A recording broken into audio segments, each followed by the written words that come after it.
Ken, we've got sell-off in Tesla. Profitability seems to be in focus, but didn't we know this was coming to an extent? The whole last quarter was all about cuts to the vehicle prices.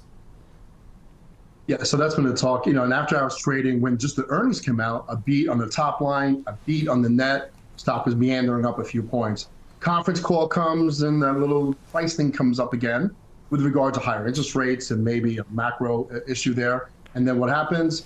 It starts selling off there in the aftermarket. It hasn't recovered since then. But so some of it's sell the news, but some of it is some softness that's going to come in this quarter, hopefully offset by some upgrades they talked about, but taking some downtime to tool up their manufacturing. A lot of things swirling around here at Tesla, but overall, it is a winner. And the stock, come on, it started the year 110, almost tripled for that matter, has to give some of that back.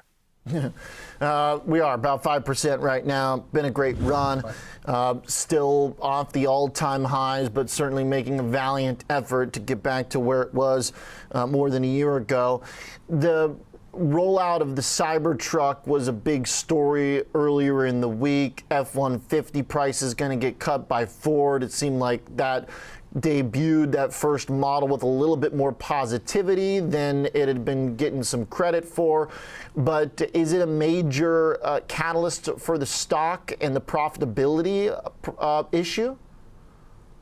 I'm not sure, but I think Elon Musk has taken a page from Apple's book. And Apple, remember, was a hardware company, upgrade cycles, and services were somewhere, maybe 10th or 12th on the list. You look at his earnings, what I'm most impressed about, 17% came from services. And we know that Tesla's not a car company, right? All the different verticals, from solar to charging stations. We own a Tesla, you go in there, and every time you go in there, they want to upsell you something, which I can't stand, but that's a good thing. So if services start increasing and taking that page the way Apple did, that's more than a hardware company, in this case, more than a car company, and they can increase services, Wall Street's really going to like reoccurring revenue, in that way.